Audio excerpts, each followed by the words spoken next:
RSSന്റെ പിൻബലത്തിൽ നിതിൻ ഗഡ്കരി, യോഗി ആദിത്യനാഥ് എന്ന UP മുഖ്യമന്ത്രിയുടെ ഒറ്റയാൻ പോരാട്ടം, അതിഭീകര വിമത ശബ്ദം. ദേശീയ രാഷ്ട്രീയത്തിന്റെ മുഖം മാറുകയാണ്. നാളെ രാവിലെ നരേന്ദ്രമോദി പ്രധാനമന്ത്രി സ്ഥാനം ഒഴിവാക്കി ഇറങ്ങിപ്പോകുമെന്നല്ല, അധികാരമാറ്റത്തിന്റെ വലിയ സൂചനകൾ BJP, RSS, സംഘപരിവാർ രാഷ്ട്രീയത്തിൽ ഉടലെടുക്കുന്നു എന്നുള്ളത്. അമിത്ഷായും മോദിയും അത്രമേൽ നിശബ്ദനാക്കപ്പെട്ടിരിക്കുന്നു. ഒരുപക്ഷെ ഈ കഴിഞ്ഞ ലോക്സഭാ തെരഞ്ഞെടുപ്പിൽ BJP ഒരല്പം കൂടി ദുർബലപ്പെട്ടു പോയിരുന്നുവെങ്കിൽ ഇപ്പോഴും ദുർബലപ്പെട്ട് തന്നെയാണ് നിൽക്കുന്നത്.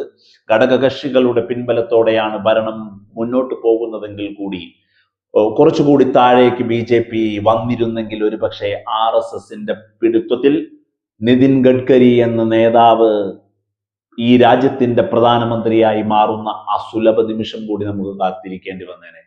അപ്രമാദിത്വനോ ചോദ്യം ചെയ്യലിന് വിധേയനാകാത്തയാളായി നിൽക്കുന്ന പ്രധാനമന്ത്രി നരേന്ദ്രമോദിയുടെ നിറവും മുഖവും താഴുന്നു മങ്ങുന്നു എന്നുള്ളതാണ് നമ്മൾ മനസ്സിലാക്കേണ്ടത്. ഈ പറയുന്ന അയോധ്യ സംഭാവന കൊള്ള വലിയ രീതിയിൽ ഒരു ആഭ്യന്തര പോരായി ഉയർന്നു വരുമ്പോഴും ദേശീയ രാഷ്ട്രീയത്തിൽ പ്രധാനമന്ത്രിയെ പോലും ഒരു ബ്രിം ലെവലിൽ, ഒരു ഫയർ പോയിന്റിൽ നിർത്താൻ സാധിക്കുന്ന ആദിത്യനാഥ് എന്ന UPയുടെ തലവൻ ദേശീയ രാഷ്ട്രീയത്തിലേക്ക് ഏത് നിമിഷവും ഒരു എൻട്രിയായി നമുക്ക് കാണാതിരിക്കാൻ വയ്യ. അതുപോലെ തന്നെയാണ് RSSന്റെ ശക്തമായ എതിർപ്പ് ഇന്നും നേരിടുന്ന നരേന്ദ്രമോദി. ഈ പറയുന്ന നിതിൻ ഗഡ്കരിയും യോഗി ആദിത്യനാഥും കൂടി ചേർന്ന് ഒരു അധികാര ധ്രുവീകരണത്തിലേക്ക് ഇപ്പോൾ നിൽക്കുന്ന ഈ ട്വിൻ ടവർ ഫാക്ടറിൽ നിന്ന് BJP ദേശീയ രാഷ്ട്രീയം മാറി സഞ്ചരിക്കാൻ പോകുന്നു എന്നുള്ളതാണ്.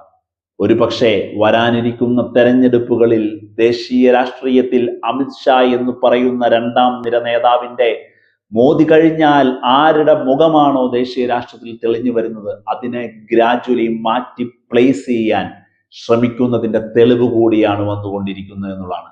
അയോധ്യ സംഭാവന കൊള്ള കേസിൽ ഇരുട്ടി വെളുക്കുമ്പോഴേക്കും SITയെ വെച്ച് FIR ഇട്ട് ഒരു പ്രതിയെ ജയിലിലാക്കി മോദിക്കെതിരെ കൈ ചൂണ്ടാൻ പരോക്ഷമായി യോഗി ആദിത്യനാഥിനാവുന്നതും RSSന്റെയും നിതിൻ ഗഡ്കരിയുടെയും പ്ലാനുകൾ കൊണ്ടും അവർ ഒന്നിച്ചു മുന്നേറുന്നു എന്നുള്ള വ്യക്തമായ പ്ലാനും കൊണ്ടാണ്.